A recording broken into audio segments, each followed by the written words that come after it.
Hey guys, so I'm so excited and I had to share this with you guys because I feel like somebody needs to hear this. The past 2 weeks has been so crazy and emotional with the surgery and fertility. We ain't gonna talk about that today. Not today. The one thing that brought me joy and kept this smile on my face is my daughter. My baby, my 18-year-old baby, started college this week. And I just dropped her off to class, to one of her classes. And coming home, I circled around and I drove past the very first house I ever had when I moved here to Baltimore. And I'm going to insert it right here.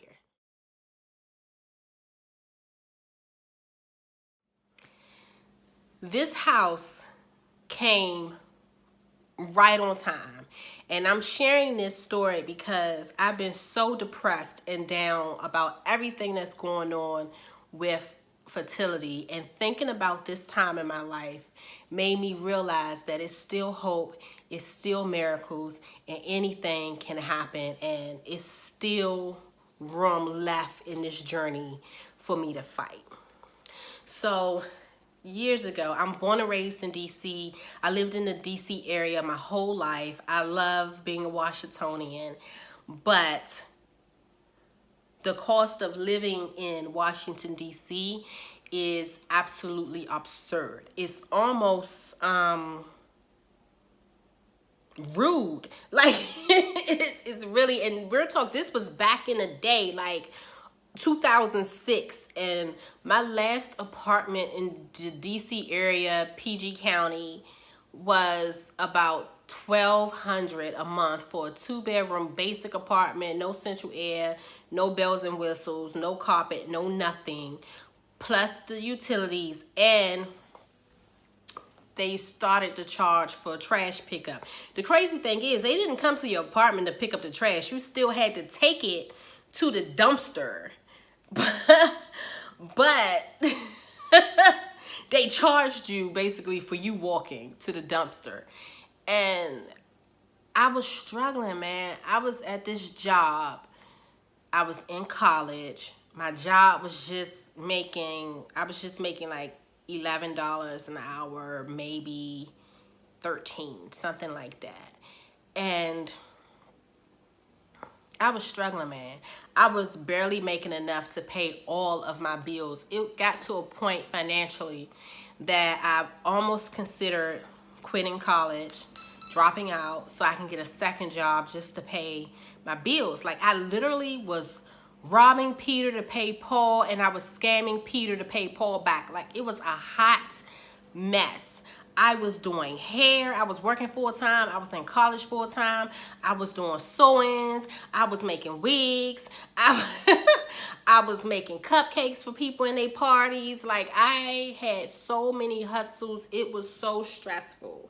And one day, I met this lady. She said, have you ever thought about buying a house? Because she overheard me on the telephone. And I said, I can't afford that. I can't afford my apartment. And she was like, well, buying a house will be less than paying rent. So I went through the process. I got approved. It wasn't for a crazy amount, but it was for what I thought was enough. I think it was like $105,000. That's what I was approved for. In Washington, D.C., PG County, Charles County, Montgomery County, Virginia, you're not buying anything for anything. If you find something on sale for $105,000, it's not even livable. It has to be gutted. So she said, have you thought about living in Baltimore? I knew nothing about Baltimore. The only thing I knew about Baltimore was Baltimore Harbor, Miss Shirley's Cafe, a club named Iguana Cantina, and the guy I was dating at the time lived in Baltimore. That's all I knew about Baltimore. Brought me here we found this gorgeous house. For whatever reason, the cost of living in Baltimore then and even now has always been substantially cheaper than the DC area, and you only like 45 minutes away. And we walked into this house. It was completely renovated. It was 3 bedrooms, 2 bathrooms, granite countertops, stainless steel, for the price of $99,000. That's it. I put the contract in. It was accepted, girl. But this is the thing. Keep in mind, I was struggling, okay? So when you buy a house, you have to pay an earnest money deposit. You have to pay for your inspection. You have to pay for your appraisal. If I was barely making my bills and paying my bills, how in the world was I going to do that extra? So what I did was I didn't pay my rent for like 2 months. So the house passed inspection. I got home from inspection and it was a notice on my door saying, now this was Tuesday. It was a notice on my door that said I needed to pay the 2 months rent plus late fees plus court costs by Monday. If not, I was being evicted Monday morning. So I got this paper. I'm like, oh my, forget that apartment. Who they gonna evict on Monday? Ghosts? I go to closing on Friday. I'm moving on Saturday. Like, forget this apartment, right? So I thought. The only money I had in the account was maybe $1,100. Nowhere near what I had to pay to stay. The very next day, I get a call from my lender. She said, Regina, I got some bad news. I said, what's going on? We got a council settlement. I'm like, okay, we postponing it to what? And she said, no, we got a council settlement. And I said, why? And she said, because we think you are a victim of identity theft. Within a week, I went from having a 670 credit score to having below a 400. I didn't even think it was possible for that to happen. I went from having 3 things on my credit report that was all current to now having over 25 accounts, all totaling close to $500,000. Just like that. Everything was canceled. Now, since technically, even though it's not my fault, I was an identity theft victim, it's my fault we can't close. So since I can't close, I can't get my earnest money back. I can't get a refund on the inspection because it was done. I can't get a refund on the appraisal because it was done. So that's money I'm out of. And not only that, I'm being evicted on Monday. I don't got all of the money to pay to stay in my apartment. So what am I going to do? Something sent me to Craigslist. And I went on Craigslist. It was an ad for this house. All it said was 2 bedroom, 2 bath house, $750. To me, being from DC, I thought it was a scam, but the desperation in me made me contact them, and I went to the house to see this house that afternoon. I told my boss what was going on. I left and went out there, and this was a time when it wasn't no GPS. You had to print out MapQuest to learn where you was going. I had no idea where I was at, and I came to the house. It was beautiful. It truly was a 2 bedroom, 2 bath house with a den in the basement, washer and dryer, a small backyard, but it was so cute. It was perfect for me and my daughter. And I told the guy, I said, well, I don't have the first month in security deposit right now, but if I give you the deposit, can you hold it until I get paid next week? Keep in mind, I had no idea what I was going to do because I was getting evicted that Monday, and I did not get paid until that Friday. And I told him my situation. I showed him all my documentation that, you know, I was the identity theft victim. I was just buying the house, blah, blah, blah, blah, blah.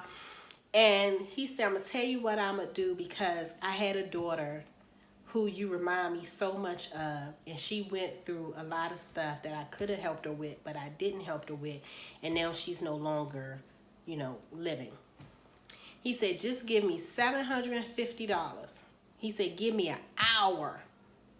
Give me 1 hour. And I'm going to go get a lease. We go sign a lease. Just give me $750. I'm going to waive the security deposit. I'm going to waive your next month's rent. And your first payment is not going to be due until August 1st. And I said, excuse me? So I went, I knew nothing where I was going. I was asking people, hey, you know what this such and such bank is? You know what this such and such bank is? And I found it, and somehow, I think it was the help of Jesus, I found my way back to the house, and he was a few minutes late, so I was getting a little antsy, like, oh my God, he's not coming, and I was about to leave. And he came, and I gave him the money order, I signed the lease, and I got my keys. $750, and that left me with a few $100s to get my U-Haul, to buy some groceries, and to get back and forth to work and get my daughter back and forth to school until I got paid. That was the first blessing I've ever received in my life.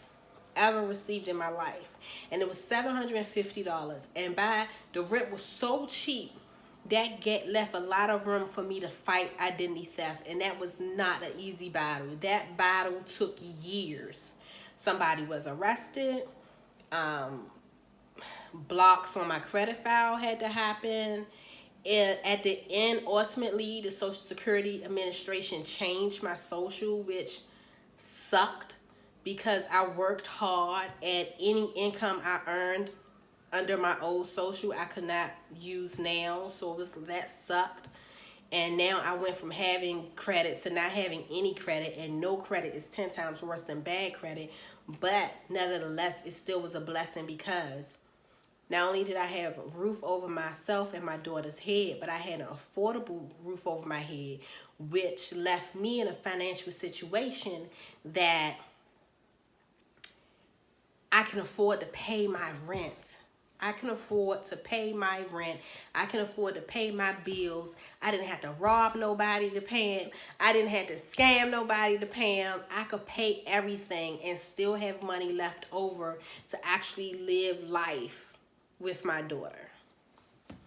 And a couple of weeks later, I lost that job. We're going to do a story time on that. I lost that job. And a couple of weeks after that, I got hired for a new job that was more money. So life went up since then. And riding past that house made me feel like I can do anything. I've been through a lot.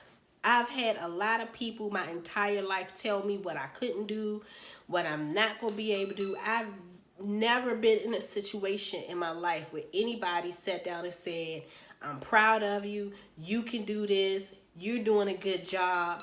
And ever since then, life got better and better and better and better and better. So with this situation,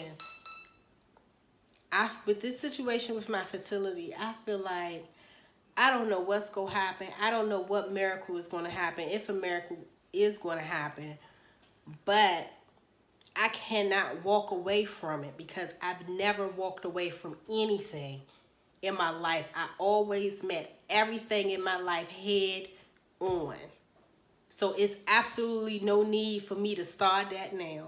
So thank all of you for your comments. I appreciate them. Special shout out to Simply Tamika. She is absolutely amazing. She emailed me and I have to read it.